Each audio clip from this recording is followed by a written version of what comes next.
പ്രായമായ ഇദ്ദേഹം തറയിൽ നിന്ന് സ്വർണ്ണ കഷ്ണങ്ങൾ പെറുക്കിയെടുക്കുന്നു. അവസാനത്തെ പീസും എടുത്തതിനു ശേഷം അദ്ദേഹം ആരും കാണാതെ ഒരു കല്ലും എടുക്കുന്നു. അതിനുശേഷം ഓഫീസർ സോൾജേഴ്സിനോട് അദ്ദേഹത്തെ ഷൂട്ട് ചെയ്യാൻ പറയുന്നു. പെട്ടെന്ന് അദ്ദേഹം കയ്യിലിരുന്ന കല്ല് ഒരു ലാൻഡ് മൈനിലേക്ക് എറിയുന്നു. വലിയൊരു ബ്ലാസ്റ്റ് നടന്ന് ആർക്കും അദ്ദേഹത്തെ കാണാൻ പറ്റാതാവുന്നു. അതുകൊണ്ട് ആ ഓഫീസർ സോൾജേഴ്സിനോട് നിർത്താതെ ആ ഭാഗത്തേക്ക് ഷൂട്ട് ചെയ്യാൻ പറയുന്നു. പക്ഷെ അദ്ദേഹം ഒരു ഇരുമ്പ് കവചം വെച്ച് തനിക്ക് നേരെ വരുന്ന ബുള്ളറ്റ്സിനെ തടയുന്നു. ഓഫീസർ അദ്ദേഹം മരിച്ചെന്ന് വിചാരിച്ച് തന്റെ ആൾക്കാരോട് വെടിനിർത്താൻ പറഞ്ഞ് അവിടെ പോയി നോക്കാൻ പറയുന്നു. പക്ഷെ ആ സോൾജർ അതിനടുത്ത് എത്തുന്നതിനുള്ളിൽ ഒരു ലാൻഡ് മൈൻ പറന്നു വന്ന് അയാളുടെ ദേഹത്തിടിച്ച് ബ്ലാസ്റ്റ് ആവുന്നു. അത് കണ്ട ഓഫീസർ രണ്ടുപേരെ അവിടേക്ക് അയക്കുന്നു. പക്ഷെ അവർക്കും അയാളുടെ അതേ അവസ്ഥയുണ്ടാവുന്നു. അദ്ദേഹം അപ്പോഴേക്കും അവിടെ നിന്ന് പോവുകയും ചെയ്യുന്നു. അതുകൊണ്ട് തന്നെ ആ ഓഫീസർ ലാൻഡ് മൈനിൽ നിന്ന് രക്ഷപ്പെടുന്നതിനായി രണ്ട് സ്ത്രീ തടവുകാരെ തന്റെ വാഹനത്തിന് മുന്നിൽ നടത്തുന്നു. അതേസമയം ആ പ്രായമായ ആൾ അവശനായ ഒരു വണ്ടിയുടെ അടിയിൽ വന്നിരിക്കുന്നു. എന്നിട്ട് തന്റെ കാലിൽ ഒരു ബെൽറ്റ് കൊണ്ട് മുറുക്കി നേരത്തെ വെടിവയ്പിൽ തറച്ചൊരു ബുള്ളറ്റ് പുറത്തെടുക്കുന്നു. സഹിക്കാനാവാത്ത വേദന കാരണം അദ്ദേഹത്തിന്റെ ബോധം മറയുന്നു. കുറച്ചു നേരം കഴിഞ്ഞ് ശത്രുക്കൾ വരുന്ന ശബ്ദം കേട്ട് അദ്ദേഹം സ്വർണവും എടുത്ത് ആ വണ്ടിയുടെ അടിയിലേക്ക് കയറുന്നു. സോൾജേഴ്സ് അദ്ദേഹത്തെ കണ്ടില്ല.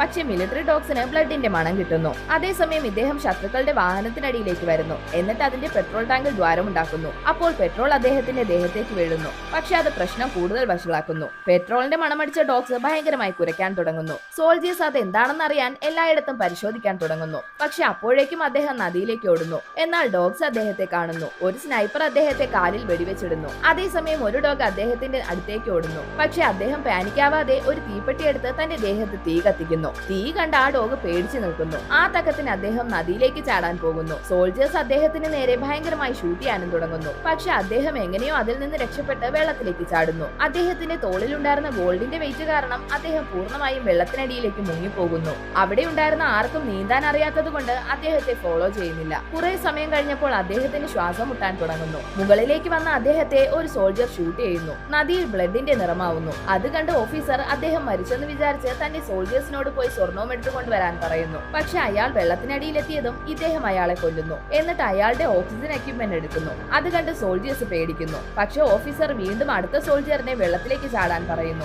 വീണ്ടും നദിയിൽ ബ്ലഡിന്റെ നിറമാവുന്നു. പേടിച്ചുപോയ ബാക്കിയുണ്ടായിരുന്ന ഒരു സോൾജർ അവിടെ നിന്ന് രക്ഷപ്പെടാൻ ശ്രമിക്കുന്നു. അതിനിടയിൽ ഒരു സോൾജർ അറിയാതെ അയാളെ ഷൂട്ട് ചെയ്യുന്നു. അതേസമയം ഇദ്ദേഹവും നദിയിൽ നിന്ന് പുറത്തു വരുന്നു. ഒരു സോൾജർ അദ്ദേഹത്തിന് നേരെ നിർത്താതെ ഷൂട്ട് ചെയ്യുന്നു. പക്ഷെ അദ്ദേഹം ഇപ്രാവശ്യം ആ സോൾജറിന്റെ ബോഡി തന്റെ കവചമായി യൂസ് ചെയ്ത് അവിടെ നിന്ന് രക്ഷപ്പെടുന്നു.